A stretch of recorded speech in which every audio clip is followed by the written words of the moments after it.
Hi everyone. My name is Jerry Wise, and I'd like to talk about common harmful traits of a narcissistic parent.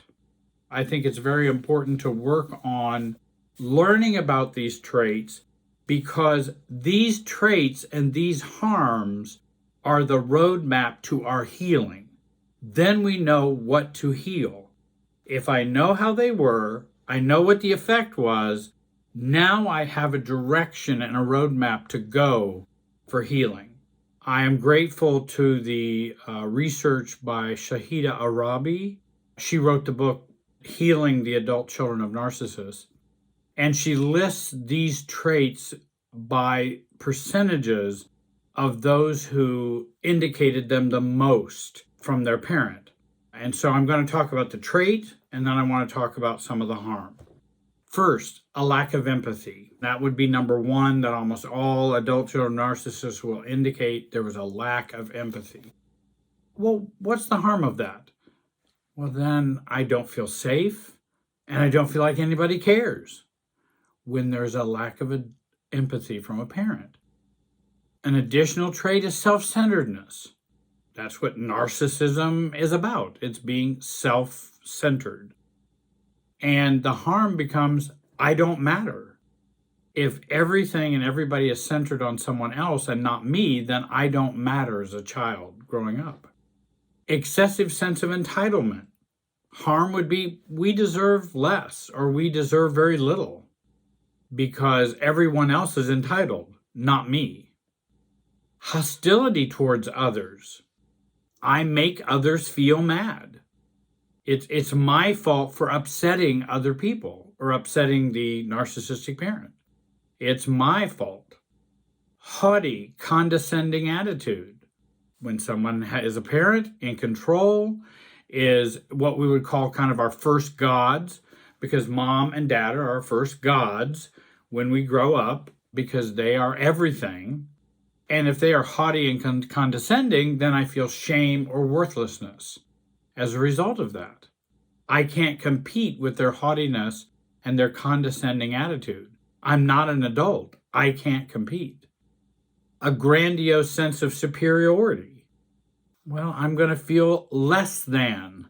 I'm always going to feel less than. A constant need for attention. Well, if they're the center of attention, then I become invisible and I'm wrong to have needs. I'm wrong to even be present. And many even tell me they're wrong to even exist when they grew up with a narcissistic parent. Vanity and self-absorption. If they're all about being vain and very self-absorbed, then for them, image is everything. And that's the way it's supposed to be for me then. Image is everything. Realness isn't everything. Genuineness and love and those kinds of things are maturity.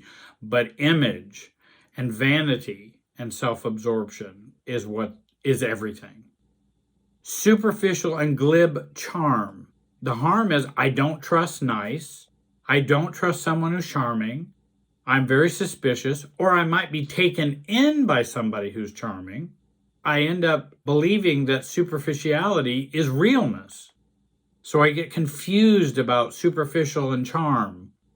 Or I might learn that it's a benefit to just learn to be fake. Another trait, controlling and manipulating. The world does not and will not respect my boundaries. If we grew up with a controlling and manipulating parent, then nobody's going to respect my boundaries.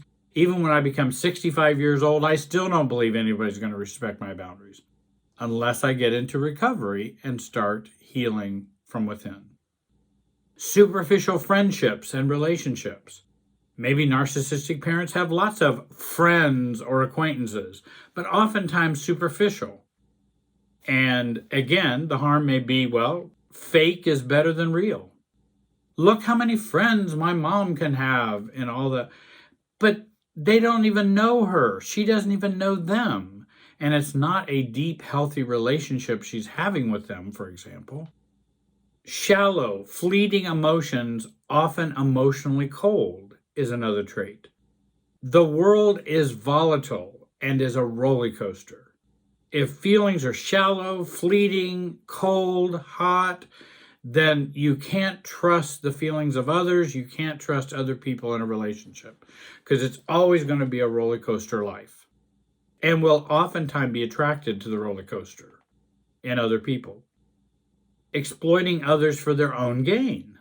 Again, life is then a zero-sum game, and people are pawns. Get what you can get and use whoever you can use to get what you can get. That's the rules of the game that we learn, which is harmful to us and other people. Unless you're training to be a sociopath, then that's a very good belief system to have. Also, pathological lying and deceit is a very common trait for narcissistic parents.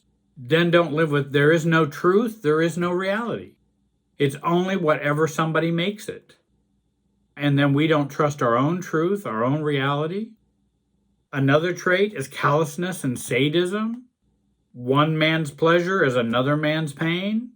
We learn that, gosh, my parents or my parent is just mean and unfeeling and doesn't care. And even to the point of sadism, where almost maybe they enjoy hurting me, if not really enjoy hurting me. Then we believe love has some connection with pain and that they should go together, and they don't. Another trait, leading double lives. Adult children of narcissists will say this is one of the traits, though maybe less so than like the lack of empathy, but their parents would lead double lives, and then nobody's real. You can't trust anybody because everybody's got skeletons. Everybody's living a fake life. Everybody is two-faced. Everybody is that. Well, I believe everybody is imperfect, and I'm sure there are things I don't know about some people, but that doesn't mean everybody is trying to live a double life. It's that there may be shame involved. There may be other kinds of issues. But we tend to believe, if we grew up with that, or a parent who believes that nobody's then going to be real. And should I be real? Because if I'm real and no one else is, I don't want to be vulnerable like that. Infidelity and numerous affairs. The harm is then I end up learning love means or includes cheating, and those in control have no shame or loyalty or values or commitment. They may be going to church all the time. They may be hyper-religious, but I know they're having affairs. I know my dad's having an affair, for example. And, I'm going, relationships include that kind of disloyalty. Another trait, and these get a little more serious, may be less common, dangerous risk-taking, a constant need for stimulation, prone to boredom. And again, if we have a parent who does that, then they don't relax, we don't learn to relax, and that we can learn that others' bad choices will always hurt me. And again, that parent who takes those risks, constant need for stimulation, oftentimes hurt their kids as a result of that behavior. Another trait, propensity for violence. Again, less often maybe than some of the others, but certainly does happen more frequently than we want. And what do we learn? Life is about trauma. It's about fear. It's about pain. That's what life is about. And I learned that from the narcissistic parent's propensity for violence. And lastly, sexual deviance and sadism. I learned trauma of body boundaries being violated. I don't have boundaries when it comes emotionally nor physically. One man or one woman's pain is another man or woman's pleasure. And then we mix pain and pleasure together, which is never a good thing to do, which ends up being quite psychopathic. And so these are some of the traits and common harmful traits of a narcissistic parent. They all may not apply to your parent, but I would say a good number of them probably do if you have a narcissistic parent. I think it's very important to work on learning about these traits because these traits and these harms are the roadmap to our healing. Then we know what to heal. If I know how they were, I know what the effect was. Now I have a direction and a roadmap to go for healing.